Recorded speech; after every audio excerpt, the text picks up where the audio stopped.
Hi, gorgeous. This is episode number 21. Hi, this is Andrea Waltz, and you're listening to Heartsells with Christine Schlonski. I am so happy you are here today. Welcome. And I am really excited about our world-class guest today, Andrea Waltz. Before we dive in, make sure you check out the sales journaling prompts. You get them in the Success Library at christineschlonski.com, and you can just download them and use them to change your sales mindset into a sales success mindset. And that is basically what we are going into with Andrea. She is the go for no person. If you have been listening to the podcast, her book, Go for No, Yes is the Destination, was mentioned by Bob Burke in episode 3, and I'm super excited that I managed to get her on the show. So let me give you a little bit background information on Andrea. Andrea Waltz is the co-founder of Courage Crafters Inc. and co-author of the best-selling book, Go for No, Yes is the Destination, No is How You Get There. Go for No is a short, powerful fable specifically for organizations and sales professionals of any kind who must overcome fear of failure and rejection to be successful. The book has sold over 400,000 copies, and after hitting number 1 on Amazon's selling list in 2010, remains in the top ranks of sales books today. Since launching the company with her husband and business partner, Richard Fenton, Andrea has built a brand around the phrase, Go for No. Using the book as the launch-off point, she also produced a documentary-style movie interviewing 58 top achievers on how they utilize failure and rejection to reach their goals and dreams. Most recently, she is teaching Go for No through an online training and coaching course. She also has spoken all over the US and the United Kingdom, and she is a frequent keynote speaker at entrepreneurial and corporate sales meetings and conventions. She is considered a top sales influencer online, being featured on a curated list of Hotspot, Salesforce, Market Niche, Lifehive, and many others. In case Andrea is not working, she writes fiction with her co-writing partner / husband and enjoys watching some creepy on Netflix while having a glass of good red wine. I'm so happy you're here today, Andrea. Welcome to a Heart Sells podcast. Thank you, Christine. I am so excited to be talking with you today. Yeah, and you have such an amazing topic that probably touches every single person that is listening. And your best-selling book, Go for No, had such a big impact in the market that you even did a documentary where you interviewed 58 top achievers on how they utilize failure and rejection to actually reach their goals and dreams, right? Because so many people, they just stop, right? They're paralyzed, they can't move forward. So everything about sales motivation and helping people to reprogram how they think about rejection is like your thing. But I'm quite sure you didn't start there. What inspired you to go down this rejection path? Well, yeah, I didn't start there at all. The idea that I would be doing this today seems very strange to me because when I was in college, I was studying criminal justice. I wanted to be, crime scene investigator before they made any TV shows about that. And then I met my now husband, Richard, and he and I met him actually when we were in the corporate world. And he taught the go for no philosophy to me, really by telling me a story of something very simple that happened to him, simple but profound. And fundamentally, he was working in a menswear store years and years earlier. And he had a district manager, a guy by the name of Harold, come in and visit the store. And Richard actually was a pretty bad salesperson. I mean, he was a good salesperson, but he struggled. He struggled, and he actually thought that they were going to fire him. And so the district manager came in, and on that same day, Richard ended up helping a customer who came in and said he wanted to buy an entire wardrobe of clothing. And Richard took care of this man, and he sold him all of these clothes, suit and pants and sport coat and ties and shirts and all of these things. And he had this amazing sale. And now he's thinking that Harold is going to congratulate him on his fabulous sale.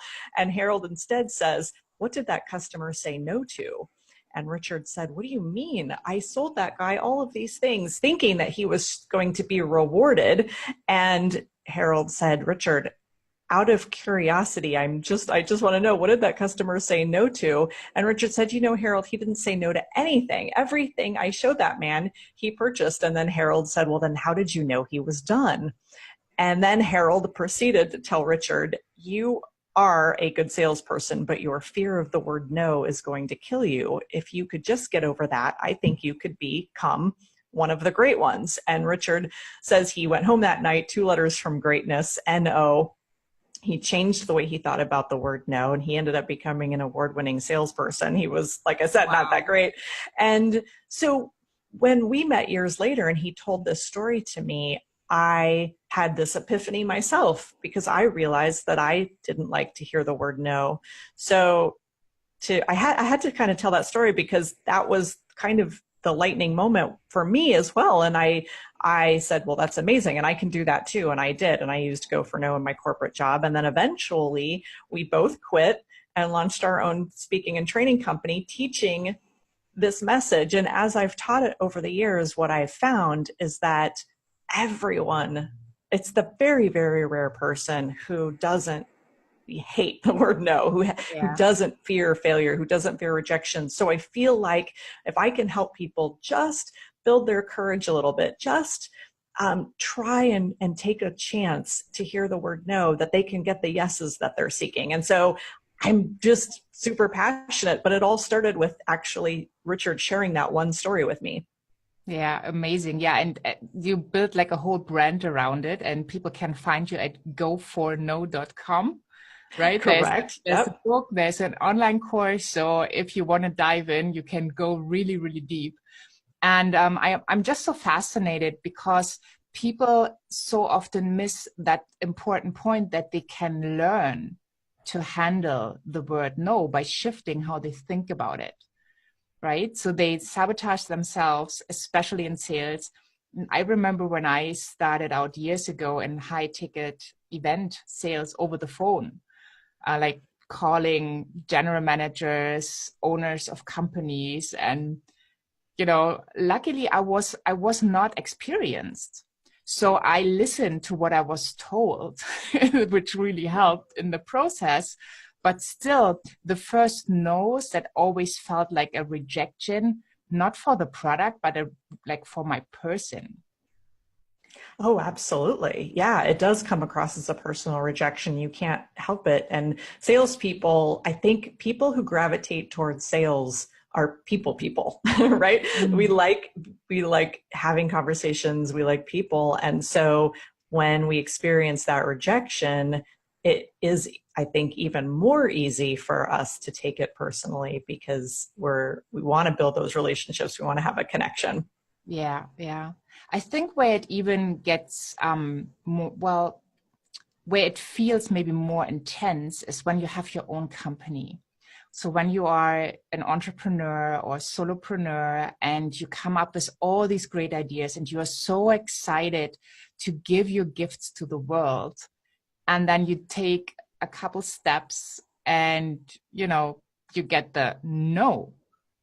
Do you have any good advice where these people can start to shift around this feeling? Yeah, it's so true. And in fact, you mentioned the documentary. we talked to an artist, people who make these very interesting modern sculptures. And some of what they did was almost modern furniture, things that you would find. It almost looked like Alice in Wonderland. These Wow. dressers that were bright colors, and they had all these interesting edges and design. And we found them amazing, but you could see that some people would walk by their display, and that they were at a few different art fairs that we went to, and just had no interest. I mean, and it's a big no. And sometimes people would walk by and even comment, right? Like, oh, that's horrible. I would never have that in my house. That is the ultimate rejection of your Mm. art. And I think any entrepreneur is creating art. You're creating ideas, like you said, and some kind of business to help people. And so it becomes very personal. The shift I would suggest, and it's not an easy one, but it really is to embrace people's, I guess you would say, right to an opinion. And you really have to love and appreciate the no, and people actually not liking your art and what you put out in the world. Yet you have to learn to appreciate that. And it sounds counterintuitive because we want to fight that and say it's mean and it's hurtful, when you can shift in your head and say, you know what, it's okay. And in fact, it's good, because when someone does not like what I'm putting out in the world, someone else will be all that more attracted and fall in love with what I'm putting out in the world. And that's just how it works. And I'll give you an example. It's kind of funny, actually. We wrote a book a few years ago called $1 Million a Year. It was for the network marketing industry. And that book did okay. But I remember going into Amazon.com, because all authors like to read their reviews, and went in, and someone had written a review. I think they gave us 1 star, and they said, this book is not worth the paper that it's printed on. And then it went on to say how bad the book was. And it felt like a punch in the gut initially, right? That's your initial reaction is, oh, that's so painful. It's painful because this book is ours. We created it. It came from us. So you just really are saying, almost you feel like you're a bad person, or you are a personal failure. And then I did what I'm trying to explain here, which is I stepped back and I said, this is this person's right and choice, and it's okay, and I need to love it. And so I responded, which I normally don't respond to negative reviews on Amazon, but I felt compelled to respond. And I wrote this person back and I said, I appreciate your comment and I completely understand. And you know what? My husband, Richard, and I went to a movie once, Crouching Tiger, Hidden Dragon, which is a very famous movie. I think it got 1 Academy Awards or something. And after about a half an hour, we walked out. We hated it. It was just not our cup of tea. So in a roundabout sort of way, in this response, I said, so I hated that movie. A lot of people loved that movie. So I understand. Everybody deserves, and they have the right to their opinion. Sorry you didn't like the book, but I appreciate it. And I wasn't expecting this to happen, but this person actually responded a few weeks later and said, you know what, I reread the book and I'm changing my review. It's actually really good. And I guess they changed their review to 4 stars or something. Now, I wasn't even expecting that, and that wasn't my goal. But I felt really good just responding. And instead of wanting to fight this person, or instead of being hurt, I tried to make it empowering and say, I appreciate the fact that you didn't like it, and that's okay. I can survive. And there's lots of art that I don't like. It doesn't mean that the person who created it is bad or that they're a failure. It actually says everything about me. My dislike for a particular movie is based on my history and beliefs and likes and dislikes, and has nothing to do with the people that created it. So it is a work in progress. It does take some time, but I think in those moments you send out love and appreciation instead of holding on to that hurt and that pain. Yeah. Oh, I love the story. And I so can see it, because when we look at ourselves, when we walk around, how often is it that we see something that we don't really like? It could be art, or, how often might we end up in a restaurant where the food is just not as great as we wanted it to be? Sure. So there's like basically every single day we will find something that we are not in love with. Yes, So just constant. shifting, exactly. So shifting the perspective and seeing, well, that happens to other people with my products, which doesn't make them a bad person, which doesn't make me a bad person. It's just the way it is, and I can move on because it has nothing to do with me personally. Then I think it will become easier. Absolutely. And the more you appreciate those differences in people, and you're right, it's everywhere. We're constantly making judgments about food and what's around us and people's clothing. And we oftentimes just judge very quickly and superficially. We look at something and we decide, do I like that or not? And it's all based on our own opinion and has nothing to do, and the person shouldn't feel bad, because one of my other favorite analogies is if we you and I both saw a woman walking down the street in a dress that was white with bright cherries covering the dress and a big red floppy hat. And if I said, oh my gosh, that outfit is ridiculous, and I told this to this woman, and then you said simultaneously, your outfit is amazing, I love it. Well, who's right? And Yeah. should she feel bad because I don't approve, but yet good because you approve? And really what it comes down to is almost neutral. She really shouldn't be paying attention to either one of us, quite frankly, your great opinion, my negative one, because it's ours. And so the sooner that I think we just get to a place where we create what we want to create because we're in love with it and it's our passion, and that's what we want to do, and we don't need that outside validation, but we do want to get that creation out into the world. Yeah, yeah, yeah. I love it. Yeah, I don't know who said that, but that was something that really stayed with me. Another person's opinion is none of your business. Yes, so And true. I think it really, really helps. So if you're an entrepreneur, you just create whatever you want to create.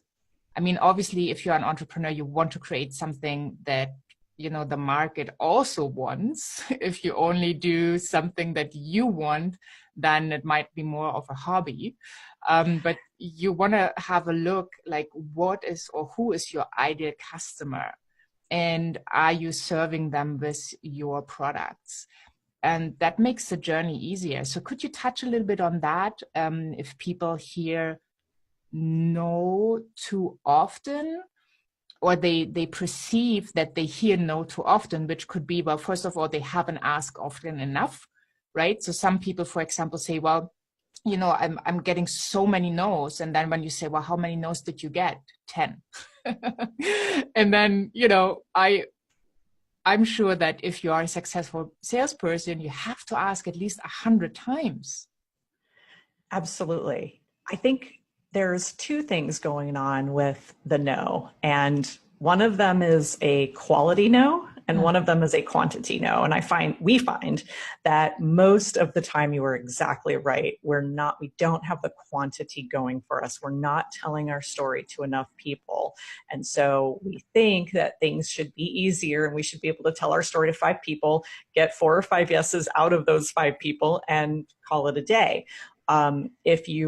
So the numbers, I don't like the phrase sales is a numbers game, but in fact it is kind of a numbers game. People aren't numbers, but say it is a numbers game. And so you do have to have that quantity working for you. You can't talk to 5 people and hope to get 5 yeses. No one is 100 for 100, right? Or even, I mean, in the sales world, 30% is considered, in baseball, it's the same thing. It's 3 out of 10 is considered excellent. So if you want to get a higher number of yeses, fundamentally what go for no means is you need to increase your opportunities for no. So if you want to get 300 yeses over the year, you're going to have to hear several thousand no's. That's just how the number's going to play out. Now, to your other point, which is, well, what about the quality? And this is where you do have to analyze, and you do have to be strategic, and you do have to say, well, I'm getting so many no's, and it feels like, and I've got my quantity up now. Now it's starting to feel like there's another kind of problem. And that is where you have to dig in and start asking why and what's going on. And are you hearing no's early in the process? So Maybe there's something about your initial contact, or if it's online, an initial sales letter or initial email, or are you moving people through the process and then at the very end you're getting no's? So there's something more in the back end. Now, the interesting thing is if the quantity is not there, then asking those questions again is very difficult because your sample size is so small. One or two people doesn't, I had a meeting with one or two people, and at the end of the conversation, they both said no. Well, that's not a big enough sample size to say that you have a problem closing. That's just interesting information. You have to start talking to more people to where you can then start saying why. Why is this? And can you get some information from the people that you are working with? Sometimes it's easy to get confused. And I think as entrepreneurs, and Richard and I get confused as well, and it really helps to step back.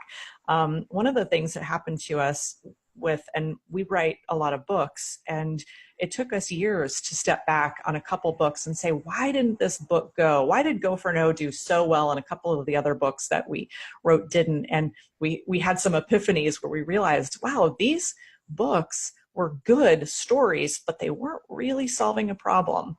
The customer would see the book and then not really understand what problem we were solving. And so I think that as entrepreneurs, we have to have clarity, as you said, have your target market, and also be very clear yourself what kind of transformation you're trying to help people through, and constantly work on improving the communication of that. And that often will help your yeses and your no quotient. But start getting out there and telling your story more. That is my number one piece of advice initially. Yeah. And also what I see a lot of people not doing is keeping track, like knowing the numbers. So how many people did I tell my story? How many people could I invite for a conversation around my products? And how many people said yes? How many people said no? A lot of people don't have the slightest idea of where to look for the numbers so they can actually set themselves up for success. Because if I know I need to speak to 10 people to make 1 or 2 deals or win new customers, then I can scale the whole thing. While if I'm Absolutely. just in the dark.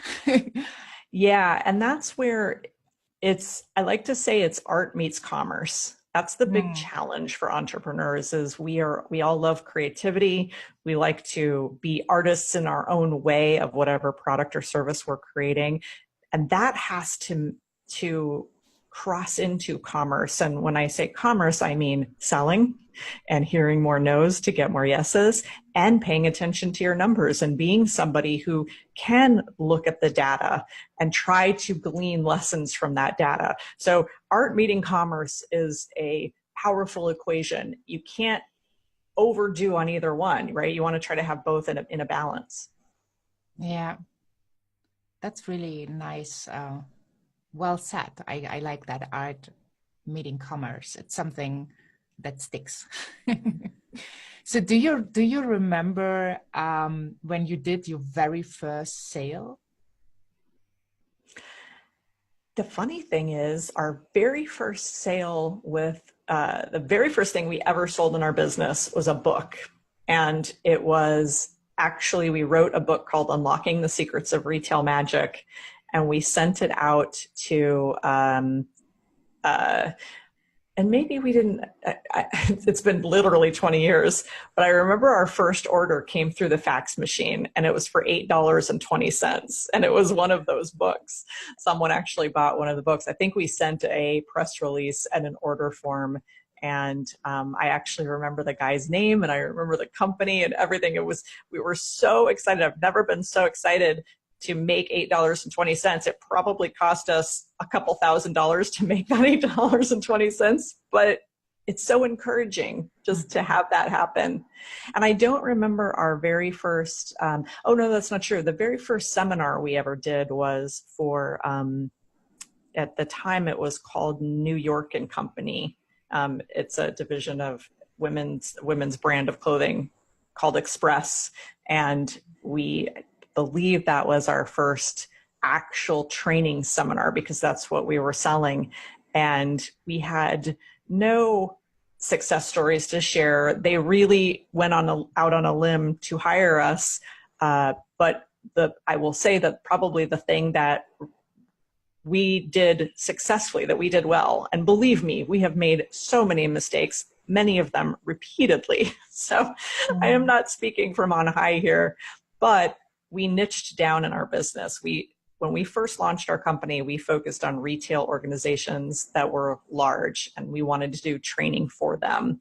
And that's who we targeted when you talk about target customer. So we made it a very easy decision, I guess, because we really specialized and we weren't trying to be everything to everyone. And that today, because we look at some of the heroes in the industry and the coaching, training, personal development industry, or even broader in the media, and you look at someone like the Kardashians or some of these people, and they're kind of like, they can do anything. They can release a makeup line, and they can write a children's book, and they can make beer, and it's just, they can do whatever they want, right? And you say, well, I want to do a wide variety of things to a wide group of people. No. Niche down. Find your core audience who's going to really resonate with what you have, even though it's a small group. And then later you can grow from there. And so what happened to us in our business was we focused on the retail industry for a few years. And then the thing that they liked the best, and this is something that you learn being in business for a while, is your customers sometimes tell you what they love. And the thing that resonated with our customers was go for no. That's what they loved. So that's when we made the transition and we said, our company is going to be around go for no. Oh, amazing, amazing. Yeah, I'm so looking forward to continue this conversation with you. That's wonderful. So to wrap up, where can people find you? They can get everything that they need at goforno.com, and it's not the number, so it's goforno.com. Okay, that's pretty simple. So thank you so much for the interview, and Absolutely. I'm looking forward to the next one. Well, I hope you enjoyed this episode. I found it really inspirational, especially the story Andrea shared at the beginning, where the client bought everything that was presented to him. And the question of the manager was, well, what did he not buy? And I just love the way of thinking, like, was there even more opportunity to make a sale? And how could Richard have gone for it? So I hope that you can put this model into your business to make sure you serve your clients fully, not just 50% or 80%, but fully, which will not only support your clients, but will also support your business. I was super pumped that Andrea was here today. And if you want to hop over to christineschlonski.com, you find all the show notes, the transcript, the resources, obviously all the ways you can connect with Andrea besides going to goforno.com. I have set up for you all the links to connect with her, and also an invitation to join the Sales Success Library, where you get my sales journaling prompts so you can start shifting your mindset to a sales success mindset. Have fun, gorgeous, wherever you are in this beautiful world. Make sure you tune in for the next episode. Best is to just subscribe so you never miss an episode. And yeah, have a wonderful day wherever you are, and bye for now.